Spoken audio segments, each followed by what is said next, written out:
औज़ुबिल्लाहि बिस्मिल्लाहिर्रहमानिर्रहीम। आज हम बात करेंगे इस्लामिक पॉइंट ऑफ व्यू से उन छोटे-छोटे वाक़यात के वजह से जो हमारी शान थे, लेकिन इस मॉडर्न दौर ने उसको बहुत पीछे छोड़ दिया। तो वीडियो शुरू करने से पहले आप लोगों से छोटी-सी दरख्वास्त है कि चैनल को सब्सक्राइब कीजिए, लाइक कीजिए, शेयर कर दीजिए। चलते हैं वाक़यात की तरफ। आज का वाक़या अम्माम बिन हम्बल की ज़ात से रिलेटेड है। एक दफ़ा का ज़िक्र है कि हज़रत अम्माम बिन हम्बल फरमाते हैं कि एक दफ़ा मुझे इराक़ के किसी गाँव में रात हो गई। मैं एक मस्जिद में गया, लेकिन चौकीदार ने मुझे वहाँ से निकाल दिया। मैं मस्जिद से बाहर फ़र्श पर सो गया। चौकीदार ने मुझे पाँव से पकड़ा और घसीट कर मस्जिद से दूर कर दिया।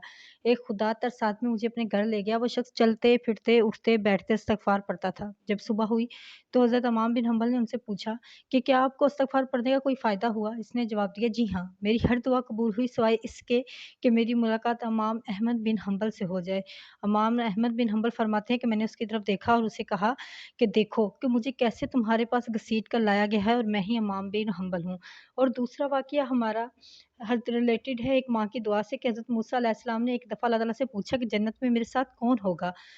इरशाद फरमाया गया कि फलाँ कसाब होगा। आप कुछ हैरान हुए और कसाब की तलाश में चल पड़े। वहाँ देखा तो एक कसाब अपनी दुकान में गोश्त बेचने में मसरूफ़ था। अपना कारोबार ख़त्म किया, इसने गोश्त का एक टुकड़ा कपड़े में लपेटा और घर की तरफ रवाना हो गया। हज़रत मूसा अलैहिस्सलाम ने इस कसाई के घर के बारे में मज़ीद कुछ जानने के लिए बतौर मेहमान घर चलने की इजाज़त चाही।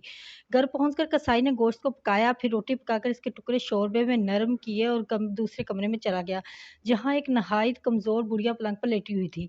कसाब ने वो मुश्किल सहारा देकर उठाया और एक-एक लुक़मा करके उसके मुँह में देता रहा। जब इसने खाना तमाम कर लिया तो बुढ़िया का मुँह साफ़ किया। बुढ़िया ने कसाब के कान में कुछ कहा, जिसे सुनकर कसाई मुस्कुराया और बुढ़िया को वापस लौटाकर बाहर आ गया। हज़रत मूसा अलैहिस्सलाम जो कुछ देख रहे थे, आपने कसाब से पूछा, ये औरत कौन है और उसने तेरे कान में क्या कहा, जिस पर तू मुस्कुरा दिया? कसाब बोला, ए अजनबी, ये औरत मेरी माँ है। घर पर आने के बाद मैं सबसे पहले इसके काम करता हूँ। ये रोज़ खुश होकर मुझे दुआ देती है, अल्लाह तुझे जन्नत में हज़रत मूसा अलैहिस्सलाम के साथ रखे, जिस पर मैं मुस्कुरा देता हूँ कि भला मैं कहाँ और मूसा कलीमुल्लाह कहाँ। तो ये वो बात है जो हमारे इस्लामी छोटे-छोटे वाक़यात हैं। इस तरह के वाक़यात के सुनने के लिए हमारे साथ जुड़े रहें। चैनल को सब्सक्राइब कीजिए, लाइक कीजिए, शेयर कीजिए। जज़ाकल्लाह, शुक्रिया।